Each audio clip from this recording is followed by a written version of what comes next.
Hi Chelsea fans, Chels Daft here, back with a video and match reaction to the points dropped again, this time away at Wolves. Wolves 0, Chelsea 0. A game of two halves where Chelsea started off okay, but then Wolves were winning the ascendancy in the first half, had a goal disallowed and rightly so, it was offside. Second half, Chelsea much better in the game, dominating that second half and unlucky not to score through Christian Pulisic. Great little move on the left-hand side. Alonso spots him. He runs into the box and the keeper comes out and parries the ball away. That was the best it got as far as Chelsea were concerned. But there were positives today. Before we get into everything else, the positives were N'Golo Conte played the whole game and was back to being N'Golo Conte despite his absence for weeks. Mateo Kovacic come on and had a good stint in that second half and didn't show any sort of ill effects from his injury, which was good. I want to mention Saul Niguez as well. People are jumping on the bandwagon with Saul Niguez. You know, he's not had the best of times since he joined the club.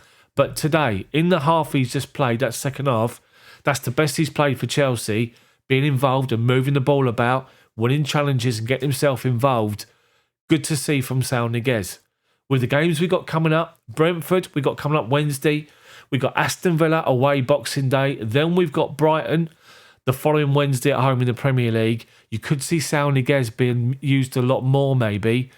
And maybe hopefully Kovacic to get some more minutes in his legs. But depending on how it goes with Jorginho and Loftus-Cheek, you have to wait and see. But Niguez has done himself the world of good and hopefully give himself a little bit of confidence.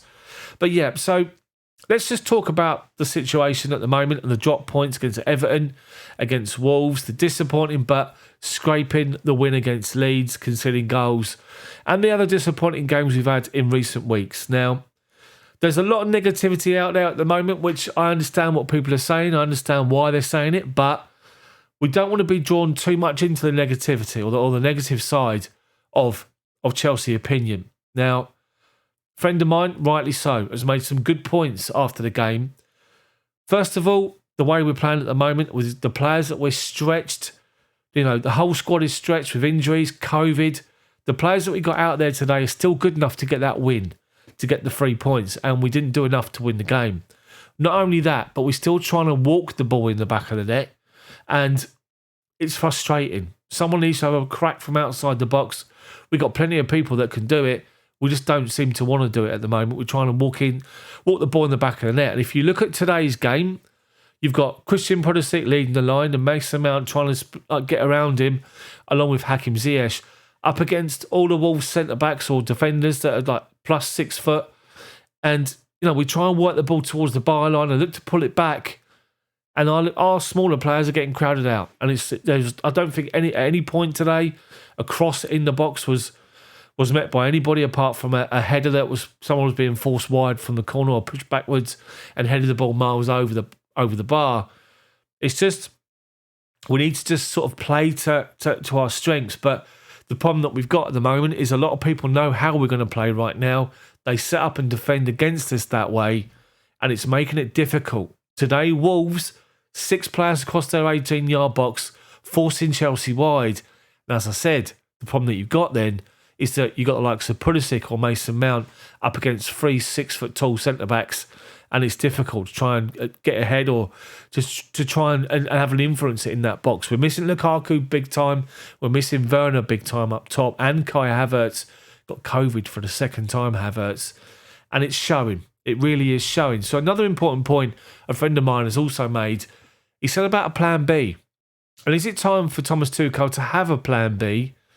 And is it necessarily an option that's available right now with how stretched our squad is and just, you know, the lack of numbers that we've got? I'm talking about the fact that Saul Niguez, good 45 minutes of football. Conte's back, Kovacic back. And I just wonder, because those two, Conte, Kovacic, for me, start week in, week out as our strongest midfield two. Forget Jorginho, Loftus-Cheek for the time being, Niguez, Barkley. It's those two for me. And we need to wrap these two up and make sure we can get the best out of them to now and the end of the season if we're going to push back up as far as the Premier League goes. Man City have gone to Newcastle today. They played Leeds, thumped them 7-0 in midweek. They've gone to Newcastle away, thumped them 4-0. They are ruthless. And it's something that's taken them 6 points clear of Chelsea now in the Premier League table. And let's not forget, We face Man City beginning of January. We got Liverpool first away, and then a couple of weeks later, Man City. And it's two big games. But Chelsea need to get to being ruthless again. And we're not that at the moment. Again, because of the lack of numbers. Again, because of the way teams line up and defend against us. Because they know the way we're trying to play. So the plan B. What could plan B possibly be? 4-3-3? Could it be just a different approach to balls over the top, long balls over the top, or to try and open the door, or to try and actually play a proper false nine where people are intermingling? Because right now, Christian Pulisic is playing up against their defensive line, dropping off, coming short, but there's no interchange of players. Hakim Ziyech is not interchanging with him. He goes in the middle. Pulisic comes out left. Or Mason Mount on the right, swapping. And just that interaction between three players, continually moving, trying to find space. At the minute, they're in front of the defenders. They're not really mobile enough. They know they're going to be playing their separate positions on the pitch, and they can see them in front of them. And it makes it so much easier to defend and to deal with. So, we've got Brentford coming up Wednesday away in the EFL Cup, and you're going to see the likes of Barkley, probably Niguez, Sarr playing. Hopefully, if we can get some other people back playing as well. Kepa in goal again. And I wonder how we're going to approach that game, what that starting 11 will be. Boxing Day, we've got Aston Villa away, 5:30, and that's going to be a difficult game. Villa's tails are up under Gerrard. That's not home and hosed. And then on the 29th of December, the following Wednesday, we've got Brighton at home in the Premier League. You look at the last three games we've had, Leeds, Everton, and Wolves, and thought, they're nailed on 3 points, all of them. We've come out with 5 from a possible 9. And that's disappointing. You look at these 3 next games coming up. Brentford in the Cup. The 2 league games, Villa and Brighton. And you think to yourselves, well, you know, it should be. If we can get 4 points, bearing in mind how well Villa are playing. If anything, it should be 6 points. But if we can come away with 4 points, it's a decent result. And that's going to be more points dropped. So we need our players back. The players that are not available is a massive, massive issue. Let's start by saying that. Lukaku not being there, and Werner and Havertz, and having that focal point up front is a real problem because we haven't got the other players available to be that kind of a striker to the way that we play, which is why I'm asking about the interaction and the movement of the current 3 we're playing to keep changing positions. They don't do that, and that may be a solution as a plan B. I'm not sure a different formation at the moment for a plan B is an option because we just haven't got the players available. But we need to come up with something. We need players back first and foremost. What we also need to look at, just taking a step back and everything, is the fact that where we are now compared to last season, there's a drastic improvement. We're up there.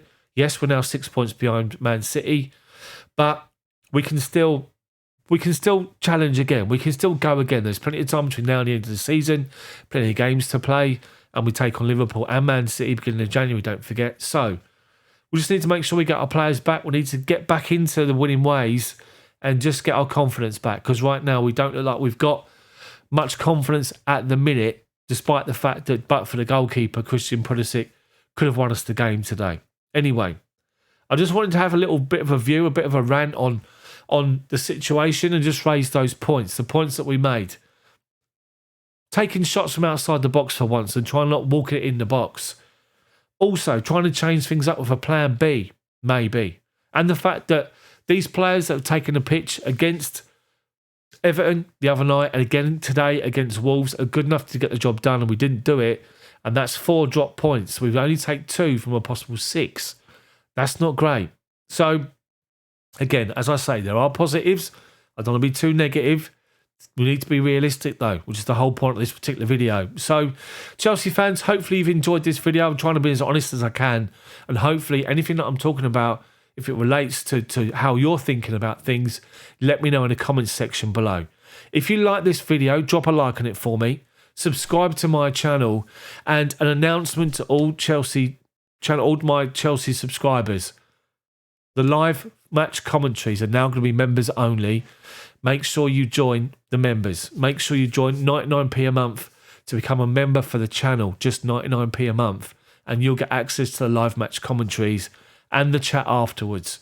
There's too many idiots that come and join and just ridiculous It's got to a point now where we just need it to keep to the regulars, to you guys, my subscribers that watch the chat. So make sure you hit that membership button so you're going to be involved in the live match commentaries. And just to point out, the live match commentaries will be for games that are shown on British TV, not the games that are not shown, that are on legal streams. I'm not going to do that. I'm only going to do the televised games. That's why the game wasn't on today. So let me know what you think. Hit that membership button as well as the subscribe button and the like button for me. And I'll see you guys tomorrow. Have a good evening. See you then.